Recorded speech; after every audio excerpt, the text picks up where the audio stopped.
अरे कहाँ चला गया? कब से आवाज दे रही हूँ। हाँ माँ, बस ऑफिस के लिए ही तैयार हो रहा था। ठीक है, ऑफिस चला जाना, मेरी बात सुनता जा। अरे तू मेरी टिकट बना दे तेरे मामा के घर की।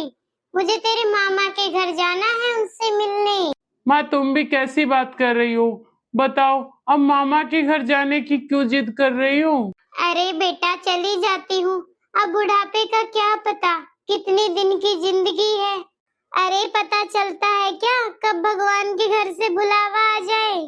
सोच रही थी अपने मायके हो आऊं, अपने भाई भाभी उनसे मिलाऊं, बहुत दिन हो गए हैं। तेरी शादी के बाद तो जाना ही नहीं हुआ, ना ही मिलना हुआ उनसे। अरे माँ, वहाँ कौन अब आपका इंतजार कर रहा होगा? सब अपनी अपनी दुनिया में बिजी होंगी। अरे बेटा, मायका कभी पराया होता है क्या? अब वहाँ कोई इंतजार करे या ना करे, मन तो हमेशा वहीं भागेगा। फिर भी माँ एक बार सोच लो, अब और पहले में बहुत फर्क हो गया है। बस अब तो बोलता ही रहेगा क्या? मेरी टिकट भी बनवाएगा? बस मैंने कह दिया मेरी टिकट बनवा दे, मुझे मेरे मायके जाना है। कल को मर गई तो बस मन में ही रह जाएगा कि आखिरी वक्त पर मायके भी नहीं जा पाई। अरे तुझे क्या पता एक औरत को उसका मायका कितना प्यारा होता है। अरे माँ गुस्सा मत कर, मैं तो तेरे लिए ही बोल रहा था। तो क्यों चिंता कर रही है? मैं तेरी अभी टिकट कर देता हूँ। और हाँ, लेकिन 3-4 दिन में वापस आ जाना। अगर नहीं आई तो मैं खुद आ जाऊंगा लेने के लिए।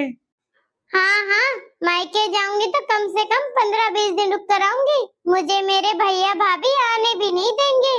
और हाँ, एक काम कर देना, शाम को आते वक्त कुछ फल, मिठाई और 2 जोड़ी कपड़े ले आना, वहाँ लेकर जाऊंगी अपने मायके। अरे सब आगे पीछे दौड़ेंगे, बुआ आई है और क्या लेकर आई है। खाली हाथ जाऊंगी तो अच्छा नहीं लगेगा बेटा। अरे माँ, तुम तो ऐसे खुश हो रही हो जैसे तुम्हारी अभी अभी शादी हुई है और पहली बार जा रही हो मायके। अरे हाँ हाँ, कितनी भी बूढ़ी हो जाऊं बेटा, लेकिन मायके जाने की खुशी तो ऐसी है जैसे शादी के बाद पहली बार ही जाऊंगी। ठीक है माँ, मैं लेता हुआ आऊंगा। और कुछ हो तो मुझे फोन कर देना। भाभी को भी फोन कर देती हूँ कि मैं कल आऊंगी। नहीं नहीं, फोन नहीं करती हूँ, एक काम करती हूँ, जाकर भाभी को चौंका ही देती हूँ। अरे वो आजकल क्या कहते हैं, सरप्राइज सरप्राइज दूंगी मैं मेरी भाभी को। भाभी भाभी, कहाँ गए सभी? दिखाई भी नहीं दे रहे। अरे कौन है? वही ठहरो, अभी आई। नमस्ते दीदी, आप अचानक इधर कैसे?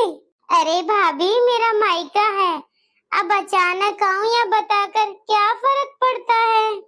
अरे आपको खुशी नहीं हुई क्या मेरे इधर आने की? अरे दीदी नहीं नहीं, आप अचानक आए इसीलिए पूछा। ठीक है आप बैठो, मुझे थोड़ा काम है, मैं वो निपटा कर आती हूँ। अरे ऐसे कैसे, न चाय न पानी, भाभी ने तो कुछ भी नहीं पूछा। ओह कोई बात नहीं, कुछ काम कर रही होगी भाभी, इसीलिए ऐसे किया होगा। चलो बैठ जाती हूँ, थोड़ी देर में तो लेकर आ ही जाएगी भाभी पानी। भाभी को ये मिठाई दे दूंगी, बाहर आएगी तो कह दूंगी इस बैग में मिठाई और कपड़े हैं, बहुत खुश हो जाएगी। ठीक है यार, तू चिंता मत कर, मैं टाइम पर आ जाऊंगी पार्टी में और फिर मिलकर धमाल करेंगे। 6 साल बाद मायके आई हूँ और भतीजी को देखो, जैसे कल ही शादी कर दो, इतनी बड़ी हो गई इतनी जल्दी। पूजा बेटा 1 मिनट रुको, मैं अभी तुम्हें कॉल बैक करती हूँ, ठीक है? जी आप कौन? अरे भूल गई मुझे, तेरी बुआ हूँ मैं, बुआ। तू तो बड़ी ही हो गई और अपनी बुआ को भी भूल गई।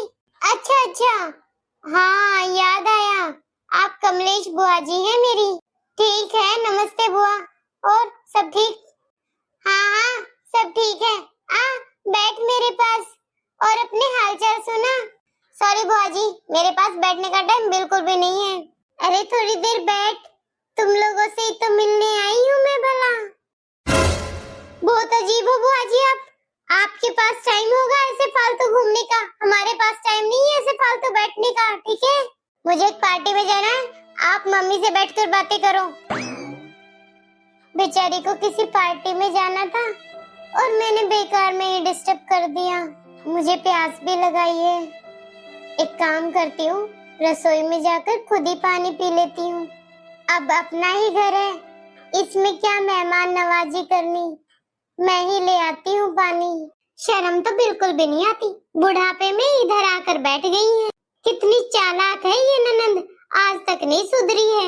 इसकी बिना बोले आने की आदत नहीं जाएगी, कभी भी आएगी बिना फोन किए आ जाएगी। अरे बूढ़ी हो गई है, अब तो सुधर जाए कम से कम। बुढ़ापे में भी मायके आना नहीं छोड़ेगी। अब इसको ज्यादा भाव ही नहीं दूंगी तो देखना कितनी जल्दी भाग जाएगी इधर से।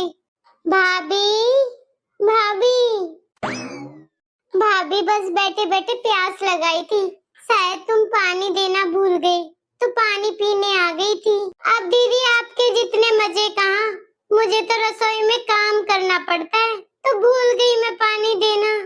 अब आप तो देखो बिना बताए मायके भी आ जाती हो। रसोई में नाश्ता बना रही थी इसीलिए पानी देना भूल गई दीदी, पर आपको क्या फर्क पड़ता, आप तो अपना घर समझकर रसोई तक भी आ गई। सही किया आपने। भाभी कोई बात नहीं, मैं बाहर बैठती हूँ, आप पानी बाहर ही ले आना मेरे लिए। वैसे भाभी भाई कहाँ है, दिखाई नहीं दे रहा, कहीं गया है क्या? बाजार गए हैं आपके भाई, आते ही होंगे। ठीक है भाभी, मैं बाहर ही इंतजार करती हूँ, आप पानी बाहर ही ले आना, बाहर ही पी लूंगी।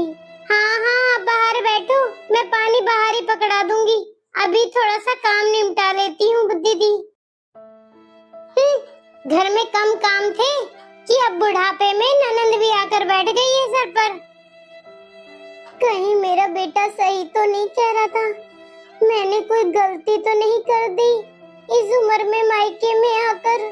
शायद सच में भाभी सही कह रही है, मेरे तो बहू आई है, मुझे तो इतना काम नहीं करना पड़ता और भाभी को तो अभी बहू भी नहीं आई है, इसीलिए भाभी थोड़ा गर्म स्वभाव से बात कर रही थी। कमलेश आई है तो आज? अरे हाँ भाई, कब से इंतजार कर रही थी। भाई तुम सबसे मिले हुए बहुत दिन हो गए थे, इसीलिए चली आई अपने घर। हाँ हाँ सही किया तुमने। बस बात भरने गए थे अपने भांजे का, उसके बाद अब तक नहीं आए हो मेरे ससुराल, तो मेरा मन किया मेरे भाई से मिलाती हूँ। बस कमलेश काम बहुत रहता है, इसी चक्कर में मिलना नहीं हो पाया। तुम बैठो आराम से, मैं अभी आया। मेरा भाई तो अभी भी जवान लगता है और एक मैं हूँ, बाल भी सफेद हो गए हैं। दीदी मिल ली क्या आप अपने भाई से? अरे हाँ भाभी, आपसे भाई से मिलकर बहुत अच्छा लगा मुझे तो। अरे हाँ दीदी, मिलकर अच्छा आपको तो लगा, पर हमारा तो आज दिन के सारे प्रोग्राम खराब हो गए। अब आप ही देख लो, बिना बताए आ गए हो घर पर। अगर आप एक बार फोन कर कर बता देते तो ठीक रहता। मैंने और आपके भाई ने कहीं बाहर जाने का प्रोग्राम बनाया था किसी रिश्तेदारी में, अब देखो कैंसिल करना पड़ जाएगा आपकी वजह से। भाभी मैंने सोचा अपने मायके आने के लिए भी क्या ही बताना, जमाना बदल गया है दीदी, अब पहले जैसा नहीं रहा। अब यहाँ सबकी अपनी अपनी जिम्मेदारियाँ हैं, अब कोई आ जाए तो देखो परेशानी तो होगी ही। भाभी आप चिंता मत करो, मैं यहाँ ज्यादा दिन नहीं रुकूंगी, बस भैया से मिलने का मन था तो इसीलिए चली आई। अरे हाँ हाँ दीदी, मिलने तो सब आ जाते हैं, लेकिन खर्चा और इंतजाम कौन देखे, आजकल रिश्ता निभाना भी इतना आसान नहीं है।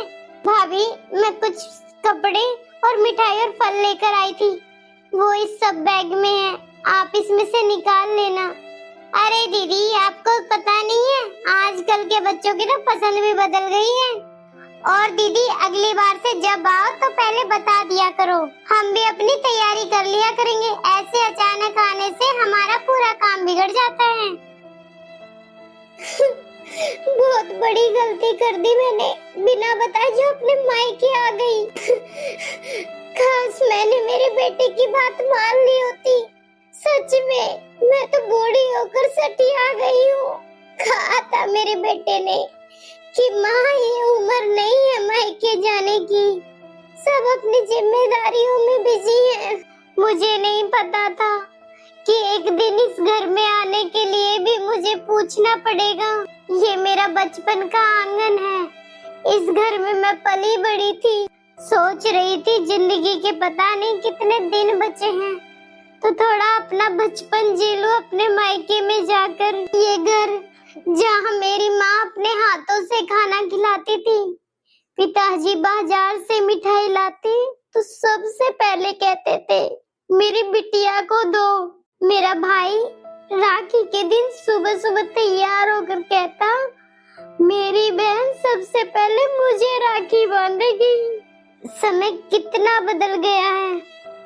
कभी इस घर में मेरी हंसी गूंजती थी और आज मेरी खामोशी भी किसी को सुनाई नहीं दे रही। मुझे एहसास हो गया है शायद मैंने यहाँ आकर ही गलती कर दी। अब यहाँ पहले जैसा कुछ नहीं है। माँ काजल ने बताया तुम शाम को ही वापस आ गई थी। बता रही थी काजल बहू कि तू कल किसी काम से बाहर गया था। पर माँ तुम तो रुक कर आने वाली थी, तुम अचानक। सब ठीक तो है? माँ मैंने कहा था ना, अब आपका घर यही है, यही रहो। देख बेटा, लड़की चाहे कितनी भी बूढ़ी हो जाए लेकिन उसका मन हमेशा मायके में रहता है। लड़की हमेशा अपने मायके को अपना घर मानती है। लेकिन अब मुझे समझ में आ गया है, घर सिर्फ दीवारों का नहीं होता, अपनापन ही असली घर होता